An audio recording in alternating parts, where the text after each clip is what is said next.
All right, guys, good evening. It's Sunday night. We're getting into the next three chapters.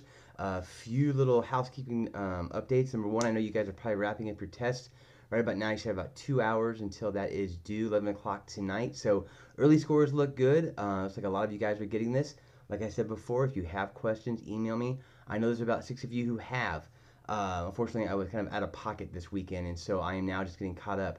Also, I know there were questions on getting those grades done. I will have your case studies graded by tomorrow night. That is my goal. Have all that in there. That way we'll have your exams, your first test scores.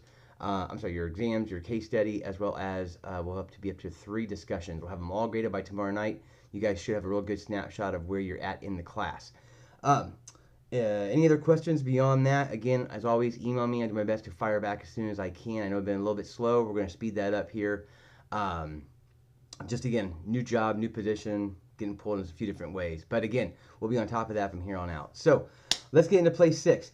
These probably are my favorite chapters or plays in the entire book. We're talking about sponsorship. This is what I used to do at my time at Butler University as well as at Purdue. I did sponsorship sales, got to go out, create those partnerships between the corporate world and our athletic departments. I thoroughly enjoyed this. It's probably one of the most favorite things I've ever done in my career. So getting into play 6, we're going to talk about the sports event sponsorship relationship.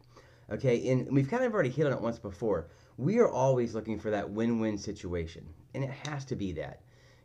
You can have a partnership package where you take advantage of the partner. Well, that's only going to last for about a year, and then they're gone, and most likely they're going to badmouth you to everybody within their category of sponsorship, if you will. So that's not what we're looking for. We're looking for someone who's going to invest, and that's a great word the chapter uses. They want to invest in us, and we obviously want to try and invest in them. So again, guys, sponsors, they want a relationship that's going to be holistic, if you will, because obviously they're going to get the exposure at the event. But again, they want to take the excitement and the thrill and the emotion that you see as part of your event back to them, whether it's their storefront, whether it's their brand, whether it's their services, what have you. So the idea is to partner with somebody who obviously fits your goals, your market, your demographics, and all that kind of stuff, and then make it a real partnership just beyond the event. That it's something that both of us are, when we think, what's a good example? Well, I would say if you think like motocross or you think any of the adventure sports, I think Mountain Dew, I think Red Bull. Those two entities are tied together because number one, they both kind of fall to the same theme. They're looking for a younger demographic who's adventure oriented. Perfect.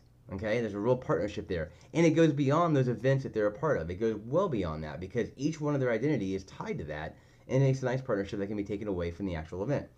So, when we put these packages together, what we're trying to figure out are a number of different things.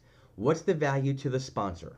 Okay, if I'm going after an entity and I'm saying, I want you to invest in me, whether it's value in kind or sometimes we call that gift in kind, where it's product they're donating, or it's cash, I need to make sure that what they're giving us, obviously, let's back it up. What they're giving us is what we need for the event. It's either going to be cash to obviously help offset expenses. It could be value in kind or gift in kind trade out that therefore alleviates expenses for us. But there has to be something in it for them as well. It can't be a one-way street. So are they going to get foot traffic if they have a store? Are they going to get web presence? Are they going to get web traffic?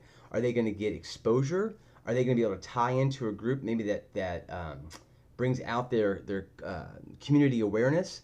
There's got to be something for them, and it's got to be a great match. Otherwise, it's not going to happen. So again, those are the kind of things we're looking for. Again, I use that term win-win all the time. That's what we're looking for in this case. So from our side, from the event side, like we just said, is it revenue that we're getting out of this partnership deal? Is it what they call cost avoidance? And again, that goes value in kind. So again, we want soft drinks to be sold at our venue. We can either go out and buy all the soft drinks and then sell them, or we can get them donated, and that saves us the expense and actually will and then give us a revenue stream as well. Could it be that we need hats? And Lid says, we'll sponsor the hats and we'll put all the teams' names on them or have you, but they're going to use our hats. We'll give you the hats for free. Okay, well, that just took away one of the costs that we had. Say it's a baseball tournament, we had to buy hats for the kids. So again, cost avoidance. Where can it help us save money? And then activation. And this was an interesting one, and I highly encourage all of you guys to read the explanation because it's really, really well done. But basically, it's money invested beyond the sponsorship, okay? And so, again, when you find those good ties, it does go well beyond just the event itself. I mean, you've got corporate partnership, and again, I'll think of it from a college athletic standpoint. You could have a game day sponsor for the Ohio State-Michigan game. Then you could have a season-long sponsor for Ohio State football or volleyball or basketball, what have you. And they might go beyond just what they invested with us because they want that partnership, because they want that association with Ohio State athletics. And let's face it, if you're in Columbus, Ohio, you want an association with Ohio State athletics.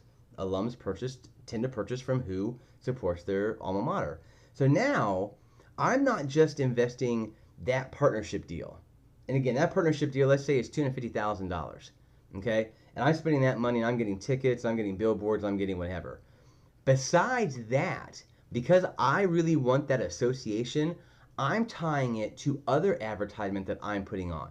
Okay? So it might be an ad I run on TV that is all about my product, and at the end it's tagged a proud supporter of Ohio State athletics.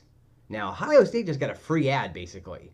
But I want that because that shows my association to an entity that I feel very strongly that we're well connected, and I want their members, their students, their alumni, their staff to know my association with them, that we are a proud supporter of OSU athletics. Okay? So, you'll see that as well. And that becomes, especially on a larger scale, you'll see a lot more of that. So, those kind of partnerships are, I think, strong for both. Obviously, as an event, the mini marathon is another great one to look at. You know, you'll see their partners will have ads about themselves with the tagline, proud sponsor of the Indianapolis Mini Marathon. Why? Because it's a huge event, it's very popular, it's well received, 35,000 people running that thing, and the hope is the emotion I have as a runner and having run in that race, I'm going to be loyal or piqued my interest at the very least of somebody else who's involved in that race.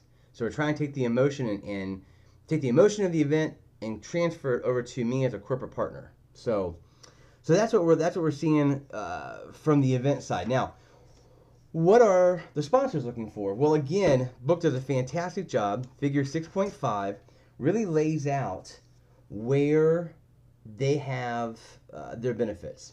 So again, direct sponsor benefits, the exposure, and it goes all into the exposure.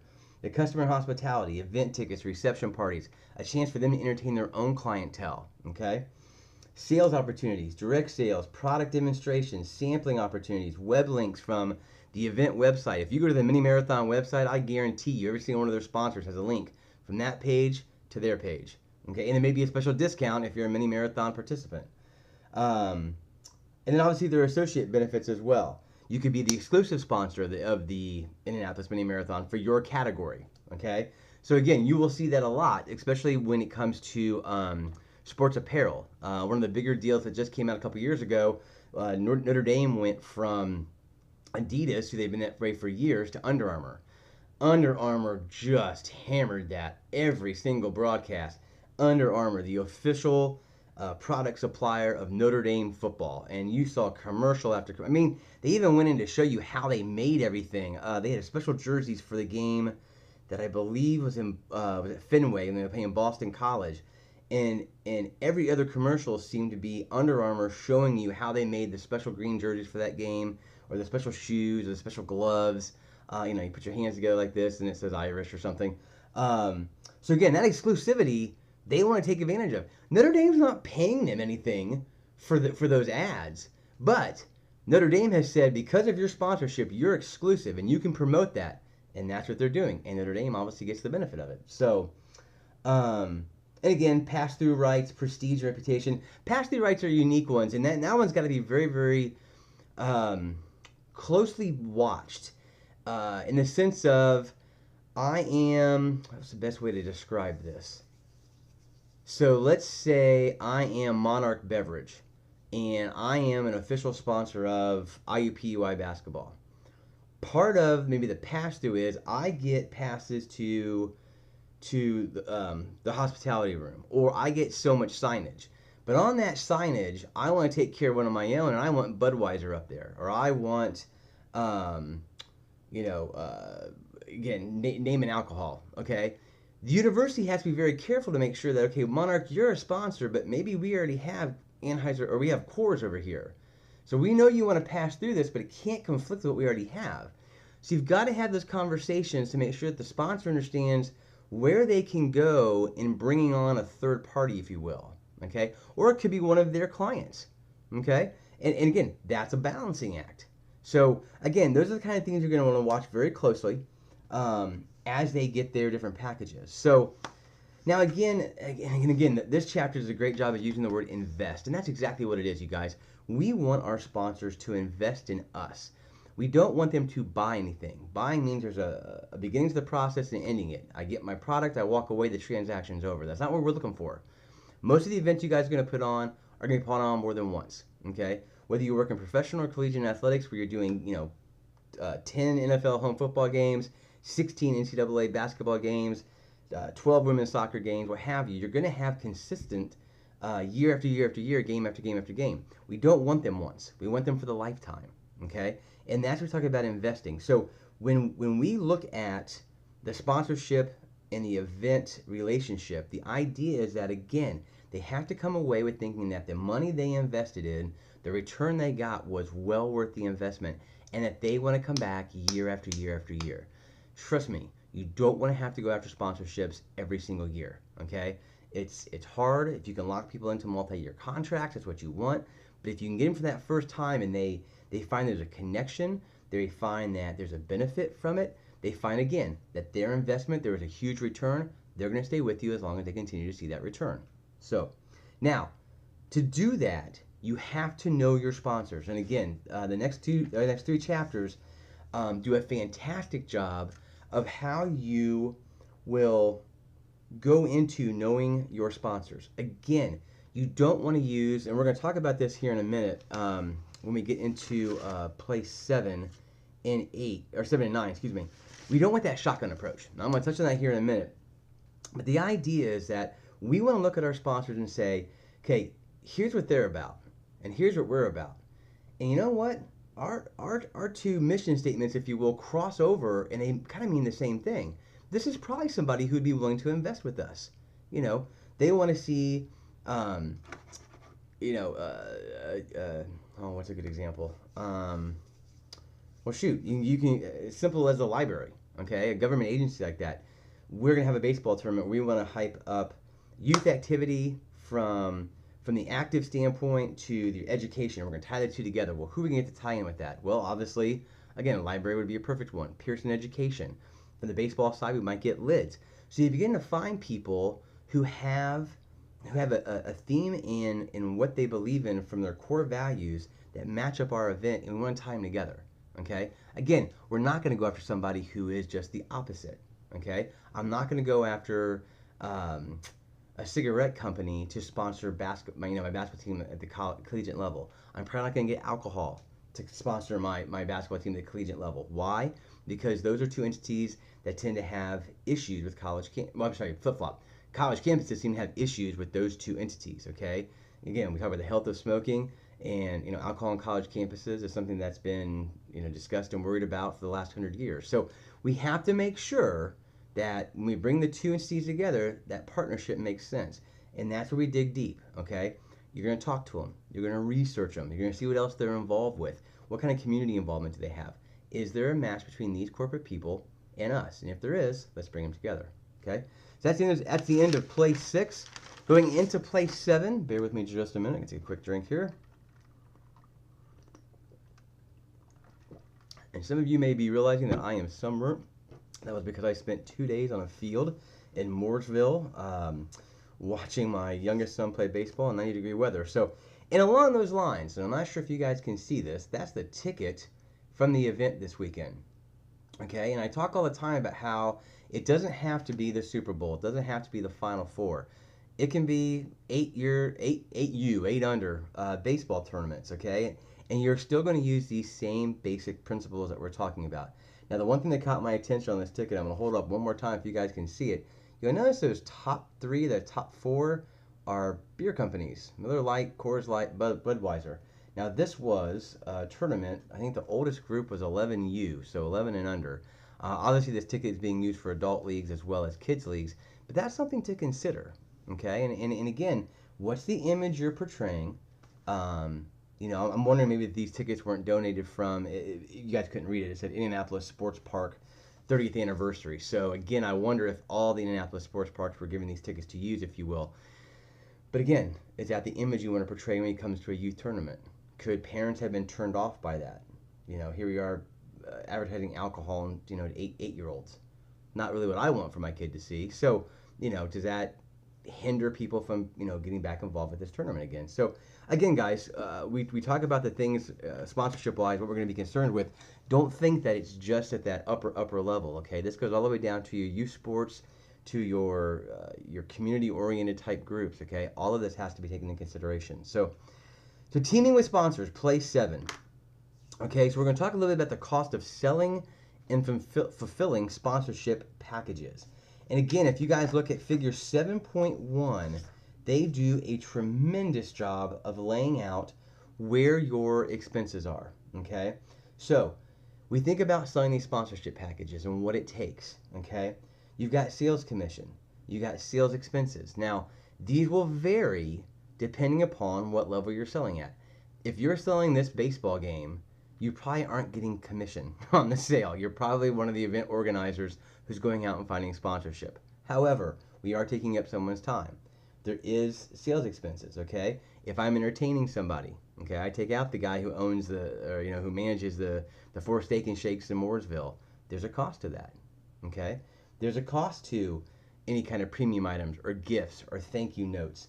If you're talking big time, there's travel expenses, okay? Budweiser, I believe, is stationed in St. Louis. And if I want Budweiser to sponsor me, I may have to go out to the St. Louis offices and talk to them. Okay, and that's a cost. You got to make sure that's accounted for within your event budget. All right, fulfillment. Okay, we've already talked a little bit about complimentary tickets. Those tickets come out of your inventory. Okay, you can't get any revenue off that. There is a cost for that. It's not a hard cost so much as it's a lost opportunity for revenue. If you're going to do signage, if you're going to do print, anything on the web that may have to be designed. Again, sponsorship gifts, samplings, and giveaways. Are we going to tie their logo onto something? So the Indians do a fantastic job of that. I think coming up the 23rd is Star Wars night. So a lot of the promotional items will be tied with Star Wars. You've seen it they've done military days where the jerseys have the insignias of Navy, Army, Air Force, Marine Corps, Coast Guard. So again, there are costs to getting those jerseys made, and in those cases, they're auctioned off, or they're given away, they're raffled, or what have you. So, cool promotions, but there are costs associated with them, and we have to be aware of that.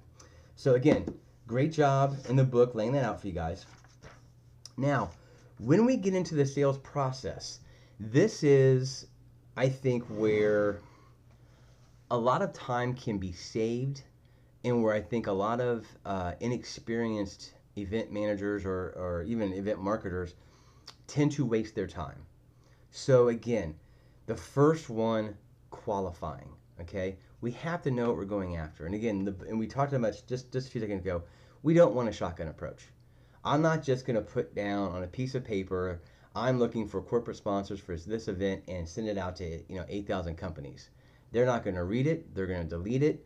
You didn't put any effort to show there's a connection between your event and their product. None of that, okay? We always talk about we want to go after it with a scope, okay? We want to go after and zero in on who makes sense to be a part of what we're all about, okay? And again, know your event. I can't tell you how many times, especially my days in college athletics, we would have coaches come to us and say, we need a corporate partner. We want to go after, and again, my early days of Butler before the 2 Final Four runs and being part of the Big East, I'd have men's and women's soccer coming to me and saying, we think we ought to have Coca-Cola as the exclusive sponsor of Butler men's and women's soccer. Okay, well, that's a great idea, but it's not going to happen. Okay, you don't have the exposure level that Coca-Cola is going to dump money into you to get anything in return. We talked about that win-win, right? If they invest in us, what's the return on investment? Well, there wasn't one. Okay, Butler women and men's soccer don't draw enough to make the investment. Okay, Coca-Cola is going after Texas football and Florida football and obviously all the NFL and the NBA. So again, know who you are. Know who's a good fit for you. That will save you a ton of time, okay? So qualify. And again, Figure 7.3 does a really, really nice job of kind of laying out how you're going to qualify. Here are some questions you can ask. What companies are bringing to appeal to the same customer demographics? Obviously, if we're going after this demographics and so are they, chances are we can partnership together. Okay? Talk about, what company sponsors other events that are supported by your existing sponsors. So again, where are there similarities? If they sponsored runs up in Carmel and I'm doing a run in Zionsville, it's a different area. It's still a run. Maybe they want to come over and get our demographics as well. So these questions really do a nice job of kind of narrowing the spectrum of sponsorship and say, okay, instead of going out for everybody, which you just don't have the resources, nobody has the resources to do that. Like I said, even the big leagues don't. They're going to narrow it down and say, here's what we need. Here's what this sponsorship is all about. A perfect one, and I see it all the time, but Navy Federal Savings, what is it? Navy Federal Credit Union is always sponsoring the broadcast for Army Navy, makes sense, and on, I think it's a CBS deal they have, whenever Army or Navy is playing in conference, they're a sponsor. Obviously, that just makes sense, okay? So those are the kind of things we're going to be looking for when we qualify. What kind of sponsors we're going at. They've got to have that match for us. Design. Know what you need. Do we need title sponsors? Do we need presenting sponsors? Are there certain categories that we want? Okay, do we want to have them as non-exclusive? Or do we want to have them as totally exclusive? They're the only ones we're going to have. Again, you need to go through, figure 7.5 does a real nice job of laying this all out, kind of how you're going to bracket or break out everything as to who you're going to go after and what you're asking for. Because that's big. We may not want to go after Coca-Cola for a $500 sponsorship if we think they could be the title sponsor and $20,000 what we're going for. Again, on the flip side of that, we're not going to the mom and pop dry cleaning store and asking for a $100,000 deal most likely. Know where they fit in our structure of needs. Okay? So, test. Book did a good job with this. This isn't always possible. If you get the chance to sit down with the decision makers of said company and kind of get to talk to them, dig a little deeper, find out if we're a good match, kind of test the waters, if you will. Okay? Hey Jim, if we did present you with a potential proposal to be the official car supplier of the Indy 11, what do you think about that? Do you think that's something you want to invest in? And again, it's a chance to kind of bounce the ideas off each other. If you start to get warm feedback, obviously you're going to take notes. You can tweak your sponsorship package. That leads us into revision, where we're going to make sure that everything now fits and is designed specifically for that sponsor. When you present that, and you do want to present it,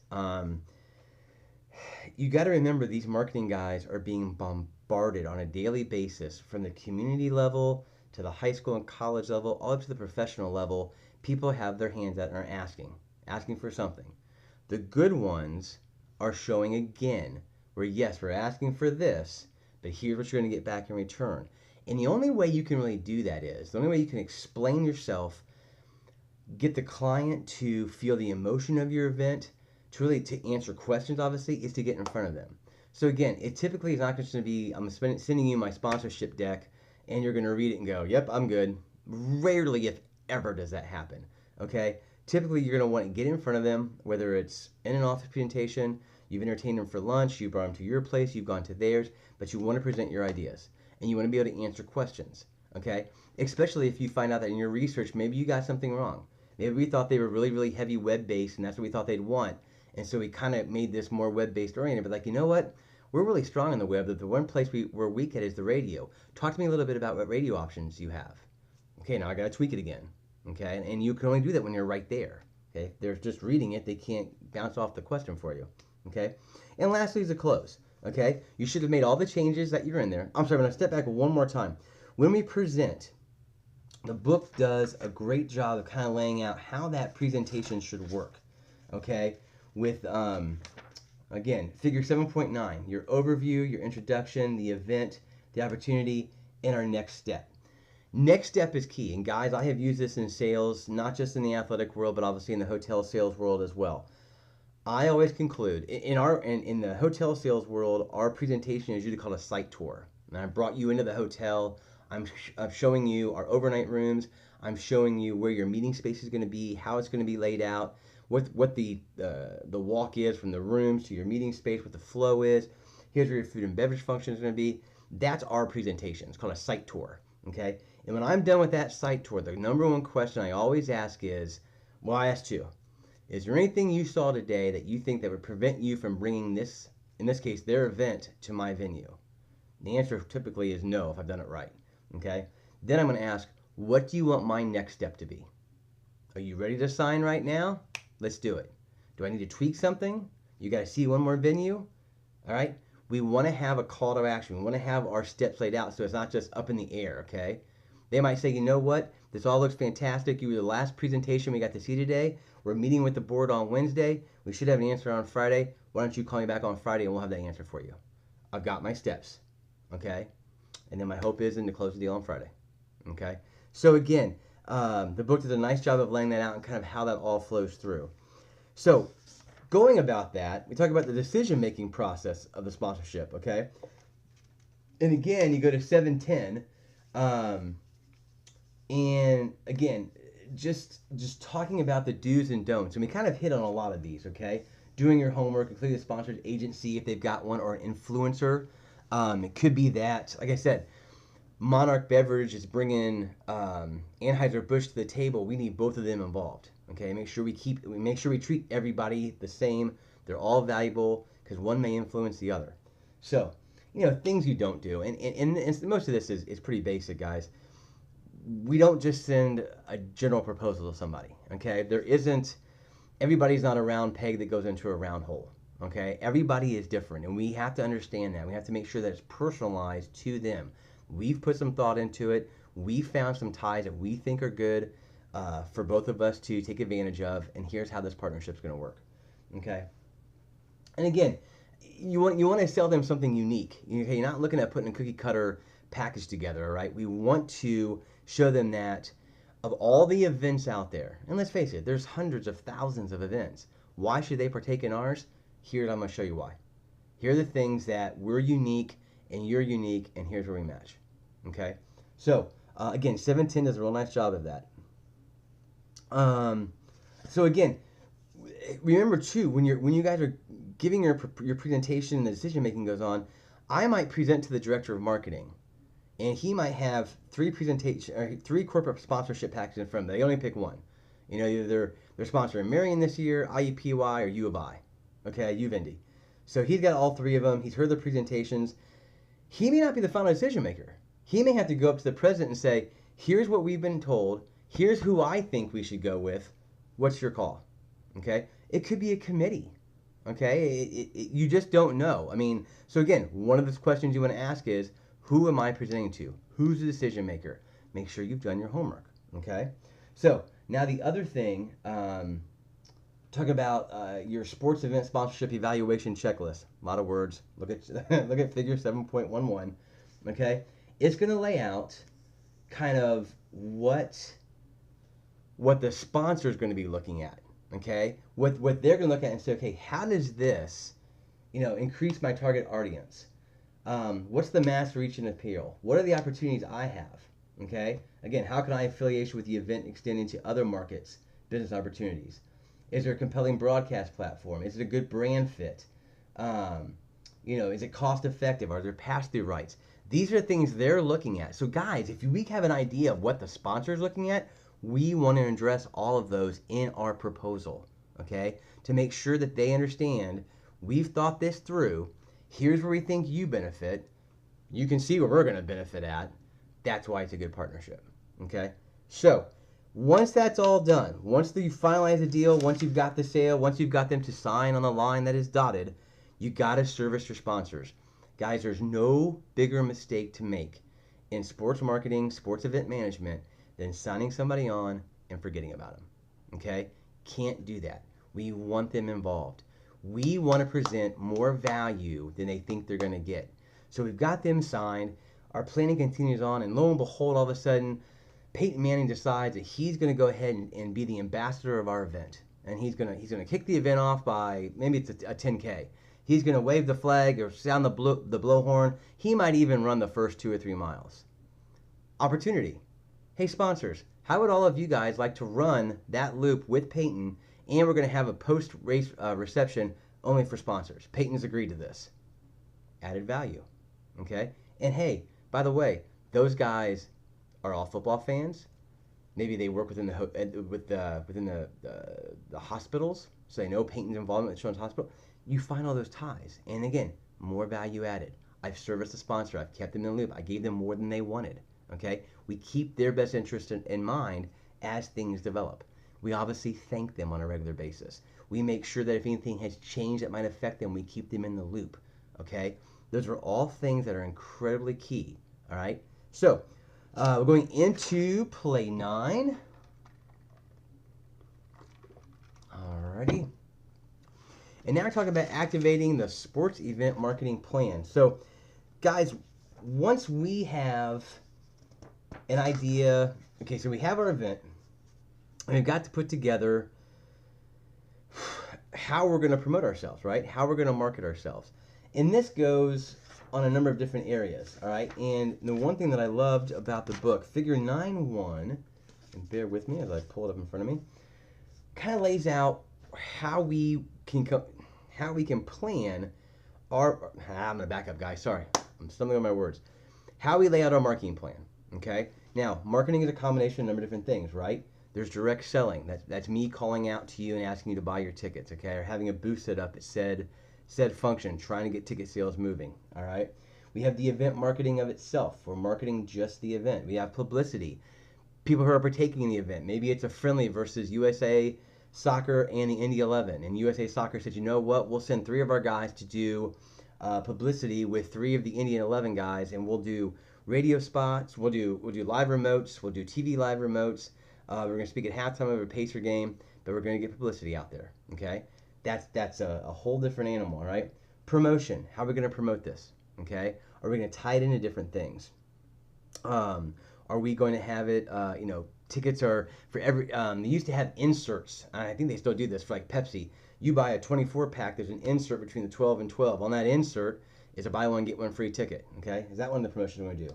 Advertising, radio, TV, print, web, what have you. Where are we going to advertise? We got to lay that plan out. And then finally, social media. And you guys know better than I do how important social media is today from the standpoint of Twitter, Facebook. You probably wouldn't use LinkedIn for something like this. Vine, YouTube, all the different platforms now that can really show, and we talk about this all the time, the emotion of our event.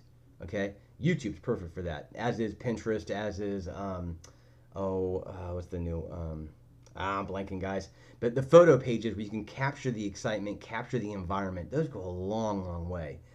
So we're gonna buzz through these real quick. Like I said, I know I'm over 30 minutes, guys. I'm sorry, with 3 chapters I just can't get any faster. But we're going to hear these real quick. So we looked at that marketing plan. Well, number one, we love to have a media partner. Media partner helps us out because they've got the venue to reach out to the masses. Now, we need them obviously to get the word out. That's why we have them.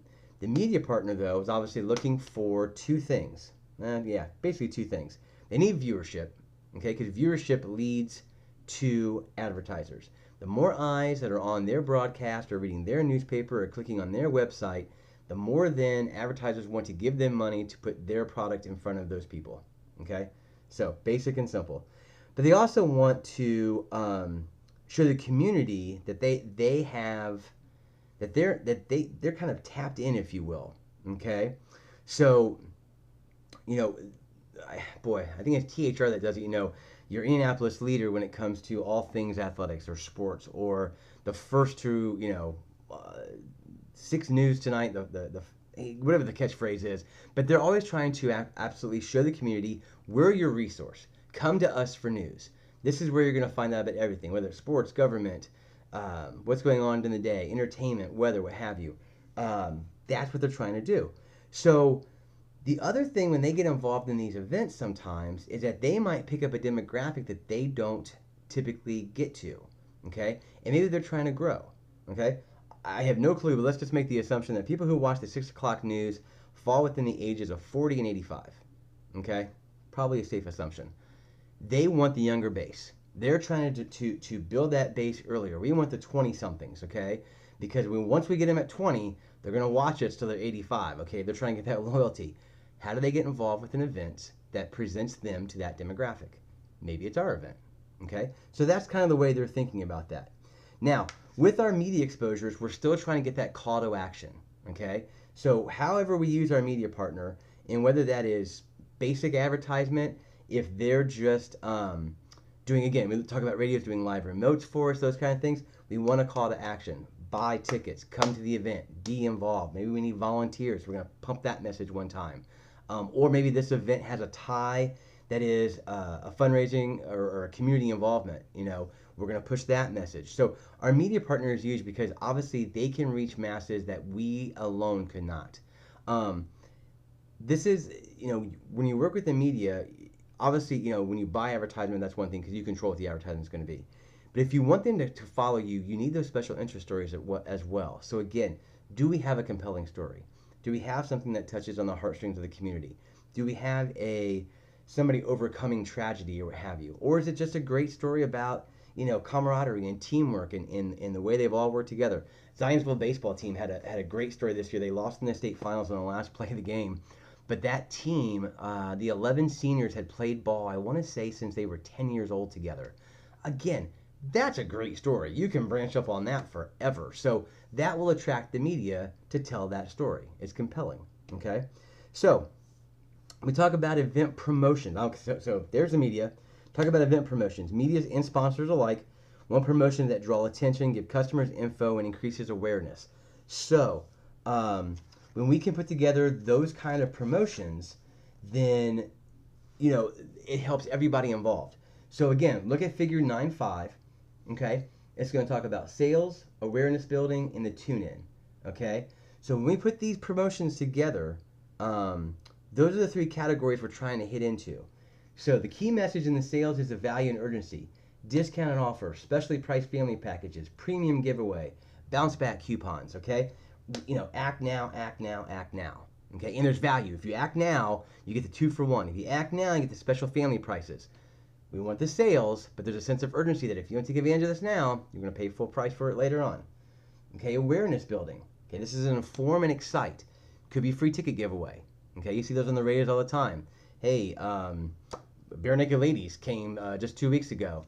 Said station's giving away 4 tickets. Building awareness, building excitement. Maybe there's a sports trivia contest. Hey, the 7th caller that calls in and can answer the question, you're going to get 2 free tickets to the Butler IUPUI game. Okay? So, guest columnist or color commentator contest or content, just different things that are going to inform and excite. Okay? That's a different type of promotion. Then the tune-in. Okay? This is appointment viewing. All right? So, watch and win sweepstakes. You've got to be listening at 5:30 during the live remote of the Indy 11 and USA Soccer to win an all-expense paid package to Rio to catch the USA women's soccer team in their first game. That'll probably get everybody to listen, okay? Appointment viewing, okay? Again, that's a promotion. You're drawing people in, all right? Now, so now we go on to advertising. Advertising, pretty straight and simple, guys. And again, figure 9.6 does a nice job of kind of laying out the various platforms that are available to us. Talks about social networking, professional networks, microblogging, actually probably more on the social media. I'm sorry, let me back up. That's a social media side. The advertising I want to talk about too is, again, your specific radio spots, TV, newspaper, okay? Then figure 9, I can't read my notes. I'm sorry, guys. 9.9 is the one I wanted to point out for the actual advertising, okay? There's your print, your radio, your TV, your event website, your outdoor billboards, your social media. Again, the hardest part of marketing an event, and again, having done this for collegiate athletics, it's incredibly difficult, is where do you want your message to come from? How many people will it hit? And is it the right people to present your call to action? Will they act on it? Okay? I can put billboards all up I-65, all over the place.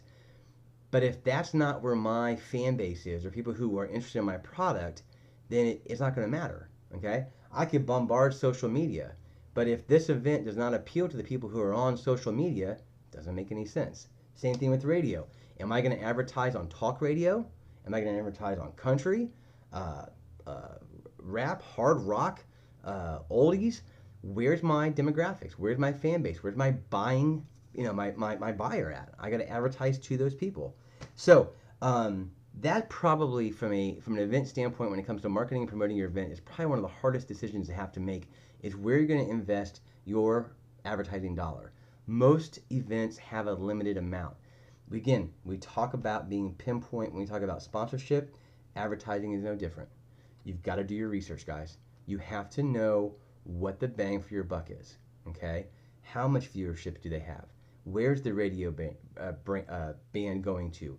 What demographics do they hit? Is that where my attendees are going to come from? Okay? It's a tough call, guys. And this is probably one of the hardest things to figure out when it comes to event marketing, is where you're going to spend those dollars. Okay? So the other thing the book talks about is you can do little events that actually kind of lead up to the big event. Okay? And those could be anything from, women's soccer is about to kick off in 4 weeks. We're going to do a clinic 3 weeks out. And it's going to be free for anybody who plays within the Carmel Youth Soccer Program. And again, the idea is we want people to attend that program, obviously, but that program is the Hype Women's Soccer, who's about to start their season in 3 weeks. Okay? So you can do these little events that lead up to, obviously, the event that you really want to promote. And that's really a fun way to build excitement, a fun way to get hands-on with your potential fan base. So, and again, lastly, the social media. And guys, like I said, you're well aware of how social media has been used prior to an event, during an event, after an event, okay? You guys are in an incredible time where we get instant feedback from our fans, our attendees, people who love us, people who hate us, people who have good things to say, people who have critiques to make. There's no better time that I can think of in my 30 some odd years in this industry, if you will, that we immediately have a way to find out what we did well, what we can do better, okay, and how we can improve ourselves. So social media is a unique animal because we can obviously use it to our benefit. I mean, you guys know, I get the right person to retweet something and blam, all of a sudden it's out there. One of the great stories I always tell is when I was at the Crown Plaza downtown, one of our sponsors is MyJack. And MyJack is the sponsor of Graham Rahal's car, who also is sponsor of Steak and Shake. And what we did was, during happy hour at Steak and Shake, you can get shakes for like $2.50. We, like 15 of us in my office, went down and got shakes, and we had one of his cars in the lobby of our hotel. We all got around it, held up our shakes, and took a picture. We tweeted it and tagged him because we knew he was big on keeping his sponsor going like that. He, within 15 seconds, I'm sure it wasn't him, but somebody within his organization, retweeted that to 40,000 of his followers. If you think for a minute that I have the ability to get in front of 40,000 people with the marketing budget we had at the Crown, you're crazy. But again, great way to promote our product and our tie with him. It's a win-win for him because he's promoting Steak and Shake and the fact that we took advantage of happy hour. We're excited because MyJack was staying at our hotel, who was one of his sponsors. There were 3 or 4 different ties in it. It was wonderful, guys. So again, the social media platform is a wonderful one to get the word out, especially since most of it is free. Okay, there isn't a lot of cost to this. But remember, social media can be, it's kind of like that, what they always say, perfume's great if you don't drink it, right? You know, a little bit's okay, but you don't want to drink it because it can come back to bite you as well. Okay? Guys, more than ever, our successes and our failures can be quickly passed along to everybody. And again, social media is that, boy, it's a slippery slope. Okay? It's a real slippery slope. We obviously want it because it gets us instant access to a large volume of people. At the same time, we have to understand we can get feedback that way, and that feedback is always going to be positive. You know, and people can begin to tear apart your event from top to bottom. So again, be careful with that. The book does not go into great detail, but I know there are books out there, and there are great learning experiences to be had from how the best way to use social media. So, guys, I got it in about 45 minutes, 15 minutes per chapter. So again, I'm getting a little bit faster. I will have everything graded, like I said, probably no later than Tuesday evening. I'm on the road tomorrow. I'm going to have time to get on my computer and get to do some things, so we'll get that all wrapped up. As always, guys, thank you. You guys should be hopefully wrapping up your tests. They should be due here in the next hour. Fingers crossed for everybody that got good grades. If you have questions, just shoot me an email. Have a good one, guys.